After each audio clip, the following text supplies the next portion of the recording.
Hey, how are you? Thanks for stopping in. My name's Thomas, and this is Zarbo Audio Projects. And today we're going to take a peek at this mini audio waveform generator. It's sold by Marlin P Jones Associates in Florida, and it's sold as a kit. Costs about $10. And the part number is 35885-TE. In case you're interested, I'll have a link below.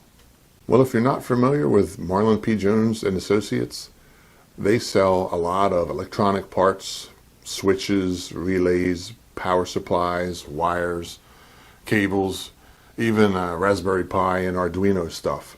And they sell a lot of little electronic doodads like this. I've been thinking of purchasing an audio sine wave generator for a while, and when I saw this one for sale at MPJ&A and Associates online for $10, I thought I'd take a shot, pick it up, and see what it could do. So let's take it out of the bag and see what's involved in putting this kit together. Well, let's take this out and see what's inside. Let's see what we've got. We have a bag of bolts and nuts. We have the acrylic case that needs to be assembled. When I purchased this, I thought I was going to be getting a kit that I needed to solder. I didn't read too well, but this is better still. Less chance for me to mess it up. Here's the actual board itself. Pretty small. Power input. It says 9 to 12 volts. We've got 1, 2, 3 potentiometers, plastic shaft. We have a 3 output Phoenix plug there for the output of the signal, and comes with 3 knobs, 3 old style knobs, and a manual.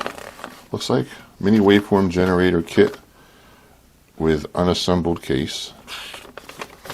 These are pretty much the specs. It gives you a little bit about how to operate it, and a little bit more on the back. It's a nice sheet. It's clearly written. It's not hard to understand. And what is this? This is the manual install. Don't know what that means, but it gives you specs on all of the parts. Well, this diagram's a little choppy. It's a copy of a copy of a copy of a copy of a copy of a copy. So that's probably not too easy to decipher. But here's the board. Well, let me just put it together real quick, and shouldn't take too long. So we've got acrylic pieces. We've got nuts and bolts. Just drop them there. So we got looks like 4 longer bolts and 4 shorter bolts. I guess the shorter ones are to mount the actual board to the acrylic piece, and then the longer ones would be probably to sandwich the board in between the 2 acrylics. So I guess the first thing to do is just real quick take all these little protective pieces off. This is going to probably take me a while, so I'm just going to fast forward through it. Yeah, it probably took me a solid 7 or 8 minutes or so to get all the protective coatings off of these acrylic pieces. It was just a little bit tedious, but not too big of a deal. But I don't know if you can see here yet. Well, I'm still using my fingernails, but a little bit later I figured out a slightly different, better way to get this stuff started. That's really the problem. You can get it off easy enough, but just getting it started so you can start peeling it, that's kind of the main issue. But, I got to be quiet now because here I had a little epiphany and I wanted to tell you about it. Well, I'm going to actually stop right now. I'm taking the cover off of these plastic pieces, and I see that this piece here has writing on it. I'm going to try to get, I don't know if that's showing up, I hope it is. But if you can see writing on there, I'm assuming that they carved, or they cut these plastic pieces out, acrylic pieces out with a laser. I'm not sure exactly how they did it, but they also laser imprinted in there somehow the text. And as I'm taking this off, I can see that it is in there. It's etched in there. I'm going to have to get the little in-between parts of the zeros and stuff out, but that's pretty cool how they did that. It must have been a laser to be able to do it that small. They must have turned the laser up to cut through it, and then when it came time to make the numbers so they didn't burn through, they turned the power of the laser down, I guess. I don't know. I'm spitballing there, but I think that's pretty neat to be able to print it right on there. I thought I was going to have to probably print out labels and stuff, but anyway, back to the arduous task of taking the protective paper off. What, so you weren't as impressed as I was with the whole laser letter etching thing? Yeah, I know. I don't get out much, but I thought it was cool. Anyway, I figured out if I used a little flathead screwdriver and kind of tore up the corner of the paper there where it sticks to the acrylic, it was much easier to lift it up and get it to tear off. So that's the moral of that story. Use a screwdriver. All right. Well, now that I have all the plastic taken off on these pieces, it's time to put it together. So this is clearly the top piece because it has the writing on it. And that goes like that. So I need to, I assume, mount this to the bottom first. Probably should read the instructions. Let me give the instructions a peek. Why not? So after consulting with the manual, I see that the screws are supposed to come up from the bottom through the plastic base, and then have a nut attached to it.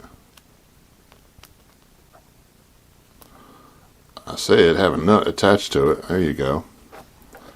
And it doesn't actually screw the board down because those screws aren't long enough to actually hold it and then have a nut on the end.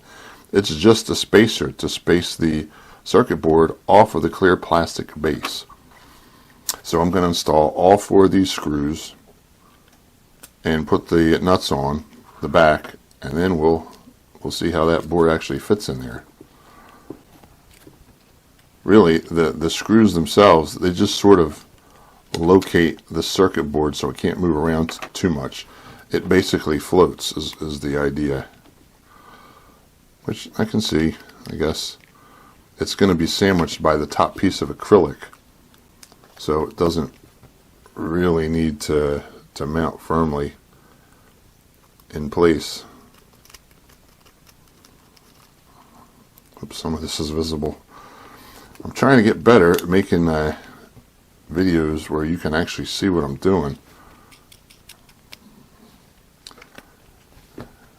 It's tricky. I got the camera that the close-up's on is not the camera that I'm recording on, so I kind of have to sync everything, but well, that's my problem, not yours. Anyway, so we've got the clear acrylic base with 4 screws and nuts attached, but they're just attached to the clear base. Now this is just going to sort of sit on, and the holes are lined up with the holes in the circuit board, so it kind of sits in there and keeps it a equidistant amount off of the base. So I guess that's what's going on there. Okay, that makes sense. So let me then take the top piece and attach that over the top, and that should roughly keep it in place. Now these side pieces are actually going to be what really holds it in place for real. So let me put those in here. They both side long pieces look to be the same, so I'll just put those in like that. And then these 2 smaller pieces for the short ends, they have, let me see, that's probably going to want to go like that so that you can have room to screw in into that terminal, Phoenix terminal. And then this one here is shaped a little different. It's hard to see because it's clear. Let me put it against my chubby fingers. There, that probably goes maybe a little something like that, so that you have access to the power plug there. Well, if I can keep this from jiggling too much while I get the top on, I might be able to make this, get this to work, line up. Here it goes. it's sort of on there. I gotta just bend these little things, tweak them so that everything kind of clicks together. I'm not having complete clickage yet. Let me see. Let me get my little screwdriver and try to get these lined up. They got all kind of lined up at the same time, which is apparently it's not exactly easy to do. You need a screwdriver. There it goes. Now it feels like they're all locked in. Are they? No, this last one, this back one's not. Is it? Is it? I can't even tell. Yeah, it kind of feels like it is. Let me see. Is this one locked in? Yeah. I guess it is. I guess it is locked in. It's just a little jiggly. Once I put the nuts on and the screws on, it should stay in place. So the screws go through the bottom. Do they? No, they don't. They go this way because, look at this. Another little bit of ingeniousness. The base, I don't know if this is going to pick this up or not. I'll try to get a shot, but yeah, you can see that. Right here, that's sort of been laser cut in a sort of a star shape, a little bit like an asterisk. Don't know if you can see that or not, but anyway, that's what they did, and that's going to act as the nut. So I'm just going to put the screw in from the top down, and that's what's actually going to hold it, I think, in place. So let me apply some screwage here, see if I can, yeah, that's biting into it. I don't do too much, but get the other ones in. It's kind of ingenious, I guess. Saves money on nuts. Screw that in. It's feeling snugger, more snugly, snugdified. Screw this one in. It's pretty easy, actually. When I bought it, I kind of thought I was going to be doing some soldering because it did say that it was a kit, but I guess they're getting wise to people maybe not being able to do some of this stuff as good as it needs to be in order for it to work right. And I'm assuming some people might be messing them up to the point where they don't work, and they'd rather just have people have better success, so they basically do all the hard work and just give them a little easy job to do, like putting a cover on. So anyway, here we go. Looks complete. It's protected by clear acrylic on all sides. Not watertight or airtight or anything, but it basically looks pretty good. So we got 3 potentiometers, and it's labeled amp, fine, and coarse. And then we have, this here says tri and sine. So that's a triangle wave, that's a sine wave. And I have the delineations here of the frequencies. Oops, let me fingernail the little zeros and hollow spots out, so I don't do due diligence to all their hard work of all their lasering. Well, this is a decent camera. I can actually see that in the screen. I'm surprised, but that's how it works. And I haven't seen these before. I've seen jumpers before, but I haven't seen these little green things that they have. So what you do is, if you want to go from 1 to 10 hertz, you put that jumper in that first spot, and it goes all the way up from 10 to 1. Well, actually, it starts at 1. You can't see that. The 1 to 10 hertz was the first one. Well, that's not going to be much use for anything. I don't even have a subwoofer that's going to really do 10 hertz. So 10 to 100 hertz, that's probably going to be used a lot for subwoofers. 100 hertz to 3 kilohertz, 3 kilohertz to 65 kilohertz, and that's 6.5 or 65, I can't tell. Probably 65, because the top one is 65 to 1 megahertz, and that's out of the range of anything I'm going to use. But so they have these cool little jumpers that are have a little handle on them, basically, with a little knurled little grooved thing here, so you can grip it.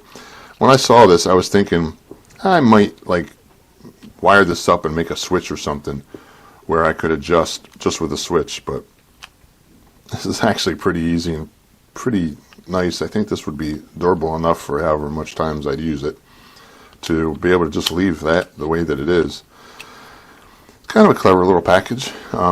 So we've got here, we have the outputs, and that's, golly, let's see, stick my chubby finger back there. You got ground, SQU for square wave, and SIN for sine wave. So depending on what output you want, you could have a triangle wave or sine wave. You just choose that up here, and then you would plug into either one of these as you go. Me, I'm just going to leave it on sine wave. I'm not a big fan of square waves because if you're a little out of control, that can kind of get dangerous quick. But let's put some power into this thing and see what it sounds like, see what it can do. I've got it powered with 9 volts. I've got a barrel jack to Phoenix connector hooked into my banana plugs on one end and these alligator clips on the other end. Tape's there just to keep the 2 terminals from getting too close to each other. Just a little bit of insurance. And I have the output. Now this is meant to be connected to an amplifier so you can get some volume. I'm just right now connecting it to this little speaker. This is just an 1.5 or 2 inch speaker, just to give you an idea of the sound before I hook it up to an amp. This is just to make sure that it works. I'm going to give it 12 volts. No, 9 volts. It wants 9 volts. It says maximum 12 volts. I'm going to give it 9 because that's what it's really asking for. So I selected 9 volts on my actually Marlin P Jones variable power supply. So it's on. And not sure, I'm not hearing anything. Hearing a little something.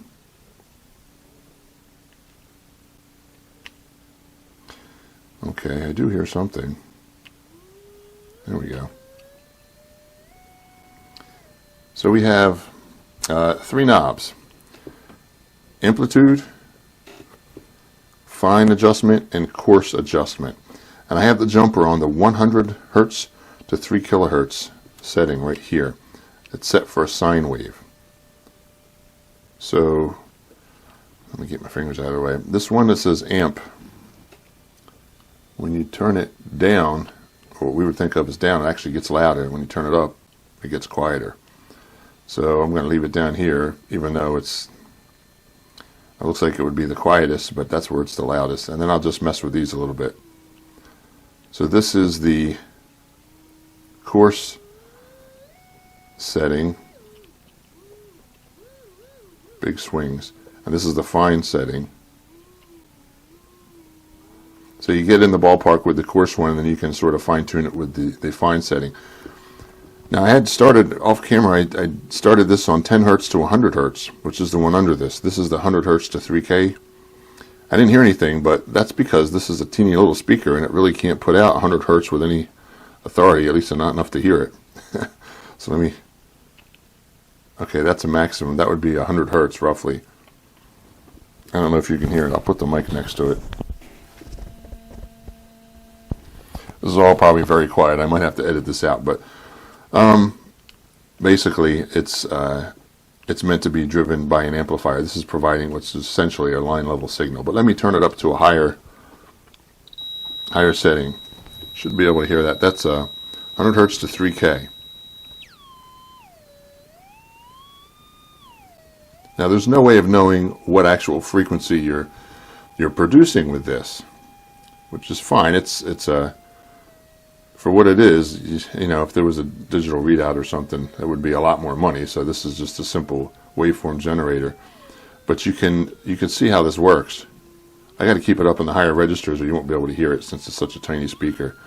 So I'll turn this all the way up, the coarse adjustment, and the fine adjustment, I'll just move it a little. So hopefully you can see.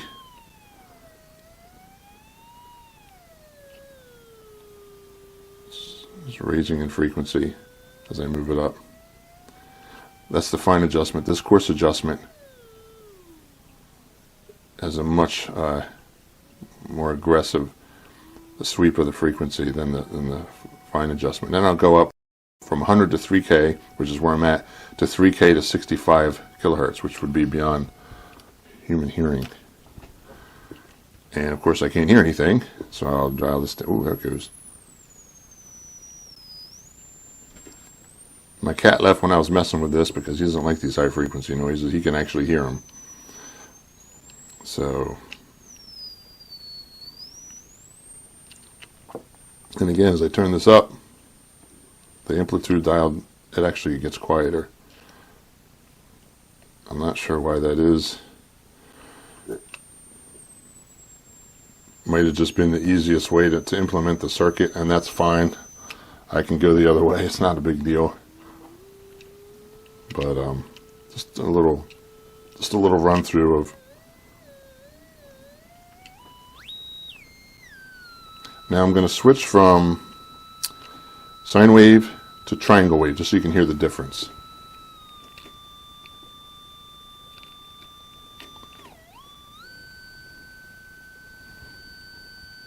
Doesn't sound much different to me.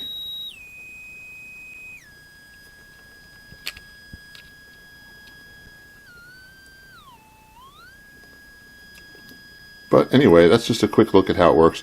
Now this is just running through a speaker. Now what I need to do is to hook it into an amplifier and get a little bit of volume out of it, and then go from there so you can really hear what it's actually doing. I have the outputs going into a Phoenix terminal to RCA jack adapter. The RCA is feeding into a bench amplifier, which is connected to a two-way speaker with a 1-inch tweeter and a 4-inch woofer. And this little speaker actually is capable of producing some bass, so we should be able to hear what the waves on the lower end of the audio spectrum sound like. Let me turn the amp on. Okay, hopefully you can hear that. Turn that up a bit.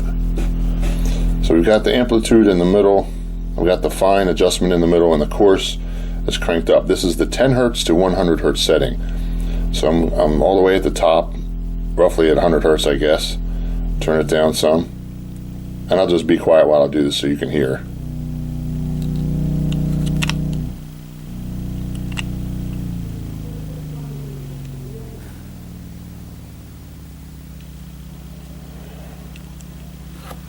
I'm actually going to show you the speaker cone. I'm going to lift this up real quick so you can see it.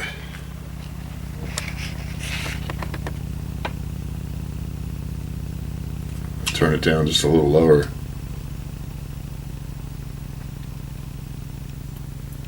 So that is generating a pretty low frequency, because I barely really can't hear it, and I can basically see it is all I can really do. So coming back here down to the unit, turn the amplitude up a bit, or sorry, the coarse adjustment up a bit.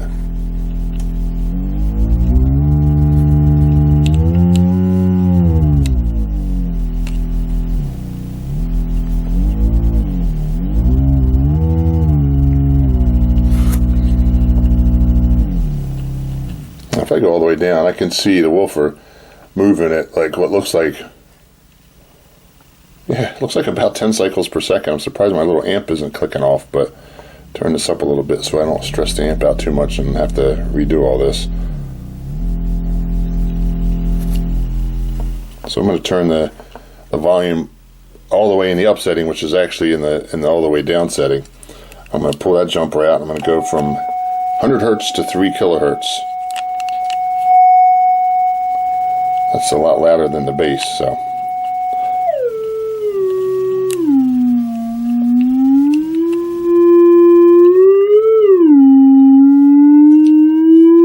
So you see the middle fine adjustment, very gradual up and down of the sine wave, and this coarse adjustment,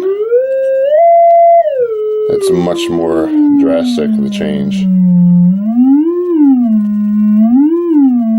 Play a little tune with this.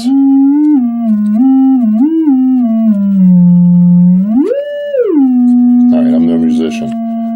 So I'm going to go up to the 3 kilohertz to 65 kilohertz. That would be really the last one in the audible range. I don't know if you can hear that. That's pretty high. Ooh, that's really high. Hurts my ears a little.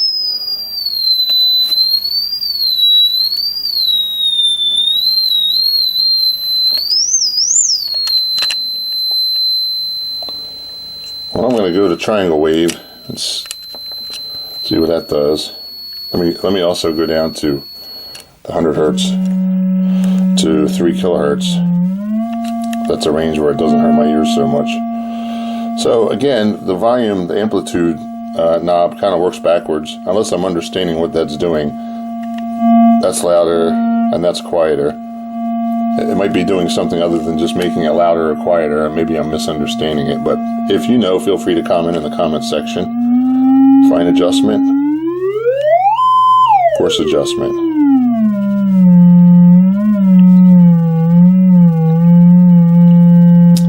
So that's basically it. Well, now that we see that this device works and looked a little bit into how it works, what would be some of the potential uses for a signal generator like this? Well, probably the first one that I could think of would probably be for car audio use. Now, in an automotive situation, you have a lot of things inside of a car that could tend to vibrate when bass frequencies are loud. I mean, cars have a lot of stuff in them that are clipped together as easily as possible during the assembly process. Things do tend to vibrate in cars. So you could use this to kind of sweep through the bass frequencies from, say, 10 hertz. Well, actually, it starts from 1 hertz to 10 hertz is the lowest setting. So you can go from one cycle all the way up to past audibility. But with this, you could slowly sweep through every frequency that might cause something to vibrate in sympathy with the bass frequencies that your car subwoofer would be producing.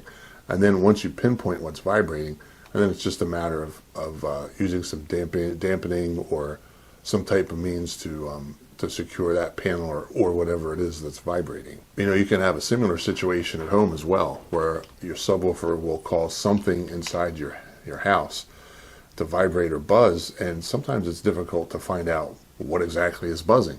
With this, you could kind of cycle through very slowly the frequencies until you found what was vibrating. And in my case, in the past, at my other house, I had a heat return register that would vibrate at certain frequencies. So I ended up having to glue a piece of wood to those metal slats so that they wouldn't vibrate. Kind of a strange occurrence, but when you hear something rattling like that, it sort of does take away from the audio experience of the movie or whatever it is that you're watching. So having something like this at that time would have been a really big benefit and would have saved me quite a bit of time. You know, also, I think you can probably get a pretty fair idea of the tonality of your speakers with something like this. Just running through some different sweeps to see, does it sound even and balanced, or is there a roughness in certain areas? For example, if you were to test out say a small two-way speaker system that you designed, or even one that you just have, you could set this jumper to the 100 hertz to 3 kilohertz range and run a sine sweep through there real slow.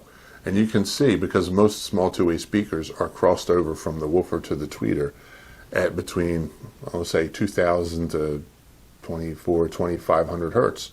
You can sort of dial in exactly where that frequency occurs, and then you can actually listen and hear as you rise in frequency as the output comes from the woofer and then transfers over to coming out of the tweeter. I think that would be interesting to do, just sort of standing near it and fiddling with these knobs as you listen.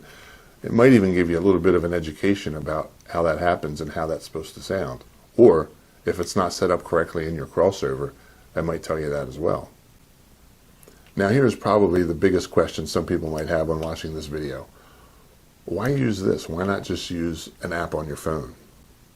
Well, that's actually a good question and a pretty good point. And for a lot of people, I would think an app might be all that they need. But for example, here's a scenario for you. If you wanted to test your subwoofer in your home theater, your cell phone is probably not going to have enough milliwatts of output to really drive a subwoofer plate amp to allow enough volume for you to really test your subwoofer out. This claims to have 3 volts of output in its sine wave function. So that will be actually more than enough to drive your subwoofer plate amplifier to its full rated output. Well, that's it for today's video, and I hope you enjoyed today's look at the Marlin P Jones Associates mini waveform audio generator. If you like this video, please leave a comment below. Tell me what you think. Tell me what I did right, what I did wrong, and tell me what you'd like to see more videos of in the future if you want. Thanks for watching, and we'll see you next time. Bye-bye.